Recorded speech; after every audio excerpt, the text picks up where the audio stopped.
Hey dude, why is the insurance industry trying to take my super? What's the story? The insurance industry is a deeply caring industry that is worried you might outlive your superannuation and have to live on dog food when you are old. Wow, it's amazing that they care.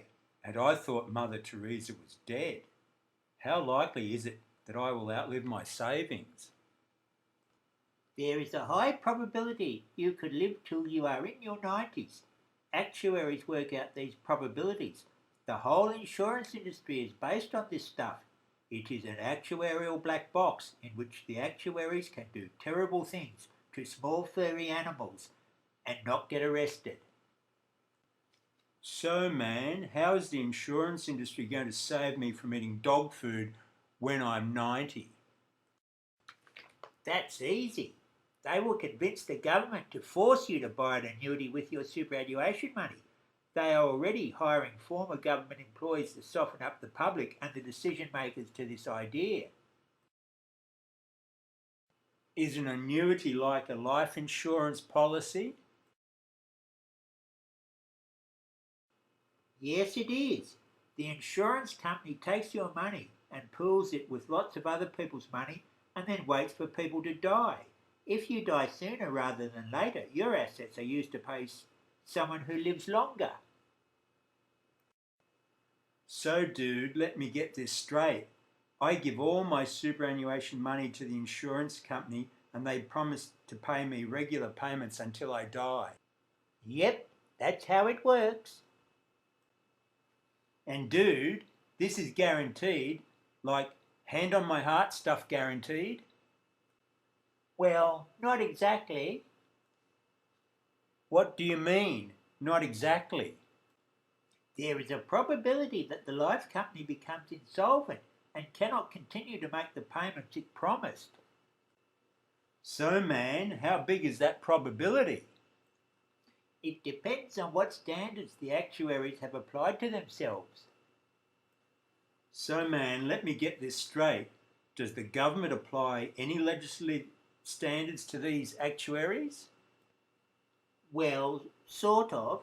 There are certain rules that apply, and there are professional standards that the actuaries have to abide by. So they are self-regulating then. Well, now you put it that way, they probably are. Hey man, has any life company ever become insolvent? Of course they have. In Australia around 2000, HIH was a general insurer that went belly up. Then in 2000, the UK life company British Equitable Life went belly up because it mismanaged its guaranteed annuity rates. So man, were there actuaries employed by HIH and Equitable Life to make sure they didn't become insolvent? Of course there were. So man, why didn't they work out that the companies were going to become insolvent? In the case of HIH, they failed to properly provide for claims that had been made, and then they mispriced past claims. The deficiency was well over $1 billion. But isn't the actuary employed to do precisely that type of job? Yes, he is. But dude, why didn't the government regulator see there was a problem with the insurance company? The government regulator, APRA, which also contains actuaries whose specific job it was to monitor what the insurance company actuaries were doing, actually failed to monitor them. So man, why can't this happen again with a life insurance company taking all my money and promising to pay me a lifetime annuity? What's the story with this? The insurance companies will tell you that the regulator is now a vicious bloodhound and that they have lifted their standards and this could never, ever, ever happen again. So why did the government stop actuaries from monitoring self-managed super funds which were paying themselves lifetime pensions? The government actuary believed it was not possible to pay a true lifetime pension in a small self-managed super fund. So these actuarial dudes were saying that, for instance, if you put $100,000 into a self-managed super fund with one person, you can be paid a lifetime pension from that amount, guaranteed for life, no questions asked. Well, guaranteed to the extent of their best guess. So dude, let me get this straight.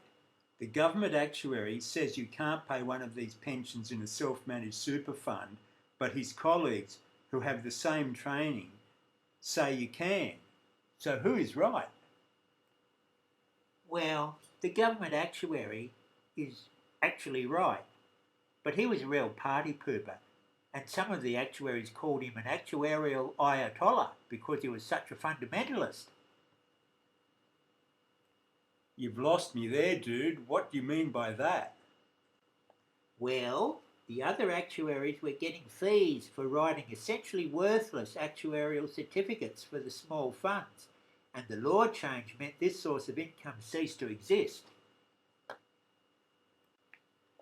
And now the same life company actuaries want us to give them all of our money to invest in lifetime annuities. To be fair, I think they would be happy with at least 50% of all of your money. But dude, getting back to the dog food problem and me outliving my life expectancy, these actuarial guys are now saying that they will pool my mortality risk with all these other people, yet 10 years ago they were doing the exact opposite in self-managed super funds because they were saying that lifetime pensions in those small funds were okay. What people unfairly call actuaries inflexible. So man, let's suppose I had $100,000. How much would a life company pay me for a lifetime annuity? They would pay you a little over $3,000 per year if you are over 65 years of age. Hey man, you've got to be joking.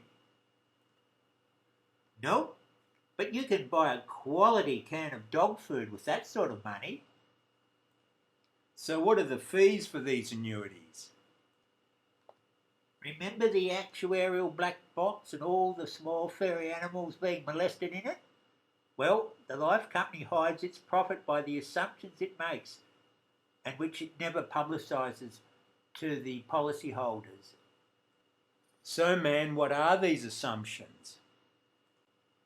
Well, they may assume a lower earnings rate than they expect and pocket the difference, or they can make assumptions about mortality rates to benefit the company. So dude, why on earth would the government let the insurance industry take all my superannuation money and force me to buy an annuity? I thought the government was there to look after my interests.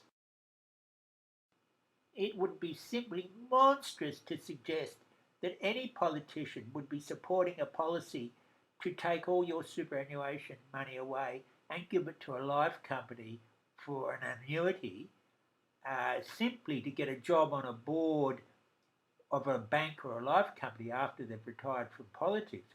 That is simply unthinkable and would never happen. We can only conclude, therefore, that they actually believe in this. So man, it's really clear now. I must be fucked. Speaking actuarially, I would say you're probably fucked.